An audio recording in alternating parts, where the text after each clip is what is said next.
Isma dans la base. Salut les titans, j'espère que vous allez bien.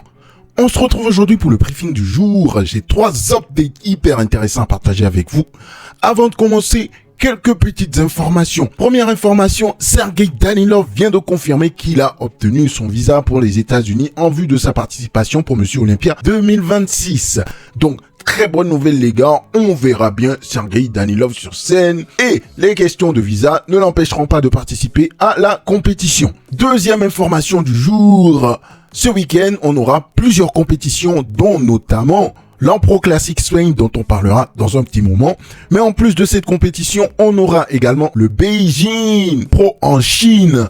Et notamment dans la catégorie 212, on aura sur scène 6 athlètes. C'est le line-up complet dont Weili fait partie. Autant vous dire qu'au vu du line-up, je pense qu'il part favori et qu'il va tout simplement raser le tableau. Autre compétition qui se déroule ce même week-end, mais cette fois-ci en classique physique, c'est le Body B1 classique qui se déroule également à Montgomery, en Alabama, auquel participera Stanimal. Je ne manquerai naturellement pas de vous partager les résultats de cette compétition à l'issue de leur déroulement. Sans transition, on passe donc aux updates du jour. Premier update du jour avec l'Ampro Classic Spain qui se déroulera donc ce week-end, comme vous le savez.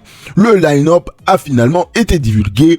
On a en tout dans le line-up 18 athlètes, en l'occurrence Ali Edouard Carbo, Sazan Hirati, Berous Tabani, William Bonac, Daniel Goss, Emir Omeragic, Roman Fritz, Andrea Bolzoni, Lorenzo Liuv, Andy Scott, Abdullah Al-Sairafi, Justin Mouziol, Jonathan Peter, Brian Drago, Antoine Lott, Nicolas Ben-Hart, Dimitri Anizimov et Kemal Tapaloglou. Autant vous dire les gars que le top 5 est déjà surbooké.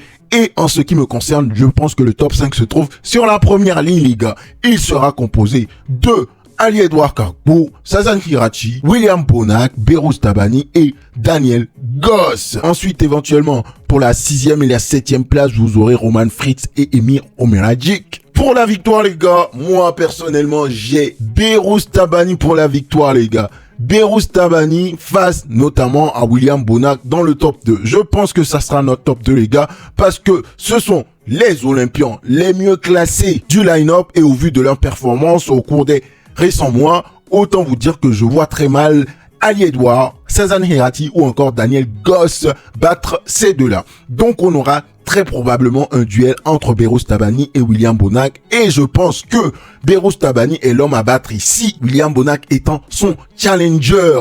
L'année dernière les gars, on a eu 2 rematchs entre William Bonac et Sazan Hirati. Premier rematch au Dubai Pro Show où Berous Tabani en est sorti vainqueur.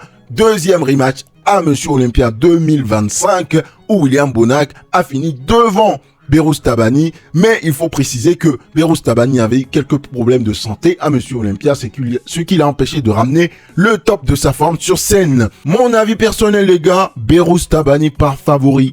Il a clairement plus de masse que William Bonac, une meilleure shape que William Bonac et une condition équivalente sinon meilleure à celle de William Bonac. Donc, s'il vient sur scène au top de sa forme les gars, pas de discussion possible. Berous Tabani remportera cette compétition. Je pense que Sazan Hirati finira à la 3e place. En revanche, il y aura un gros duel entre Daniel Goss qui vient de nous partager un update de son physique et Ali Edouard Carbo parce que tous les deux sont absolument massifs.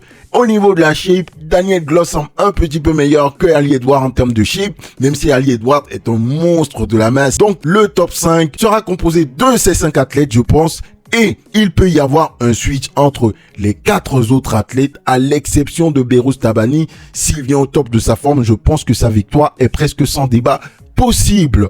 Donc on verra les gars, on verra, le line-up est super stack. Donnez-moi vos prédictions dans les commentaires les gars, qui pour la victoire à l'Ampro Classic Spain et qui placez-vous dans le top 5. Dites-moi également si vous pensez qu'Ali Edouard Carbo pourra éventuellement créer la surprise à cette compétition. Deuxième update du jour avec Nihat Kaya qui vient de nous partager un update de son physique les gars. À quoi on va dire 12 jours en jour de sa prochaine compétition qui sera donc le Portugal Pro Show qui se déroulera le week-end d'après, pas celui-ci, celui d'après encore.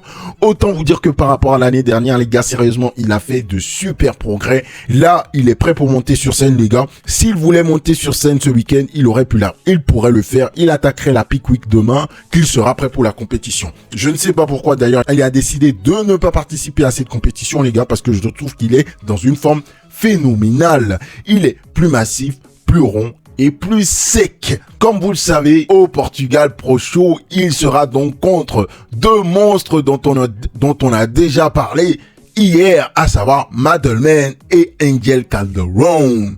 Donc la bataille également 212 au Portugal Pro Show s'annonce hyper intéressant. Je pense qu'il pourrait battre Madelman et Angel Calderone. Je le pense très sincèrement. Il a le potentiel pour. Il ne reste plus qu'à les voir côte à côte pour voir exactement quel physique prend le dessus. Parce que comme vous le savez, Angel Calderone est un top 3 olympien, mais qui n'a pas pu participer à Monsieur Olympia l'année dernière en raison d'une blessure au triceps, ce qui a laissé la porte ouverte à Nihat pour craquer le top 4 l'année dernière. On verra donc comment ça se passe cette année dans cette battle entre lui, Angel Calderone et Madelman. Dernier update du jour avec Quinton Beastwood. Comme vous le savez les gars, Quinton Beastwood a gagné sa qualification pour Monsieur Olympia au Toronto Pro Show qui s'est déroulé ce week-end. Alors, suite à sa victoire, comme d'habitude, Sean Ray a déclaré que Quinton Beastwood ne devrait pas participer à Monsieur Olympia parce que dans tous les cas, il finirait hors du top 10, ce que je vous avais dit hier d'ailleurs. Je pense très sincèrement qu'il ne craquera pas le top 10 cette année. Mais pour autant, ce n'est pas une raison pour skipper Monsieur Olympia. De toute façon, Sean Ray, il n'arrête pas de faire des sorties controversées. Il a déjà tenu des propos pareils en ce qui concerne Urs Kalisinski l'année dernière. Et cette année, c'est au tour de Quinton Beastwood. Il dit qu'il ne devrait pas participer à Monsieur Olympia, qu'il n'a pas encore le physique pour craquer le top 10 et que ça ne sert à rien de cramer de l'énergie et de l'argent pour aller à Monsieur Olympia. Honnêtement, pour une première participation, ça vaut le coup d'y être, de se frotter au titan.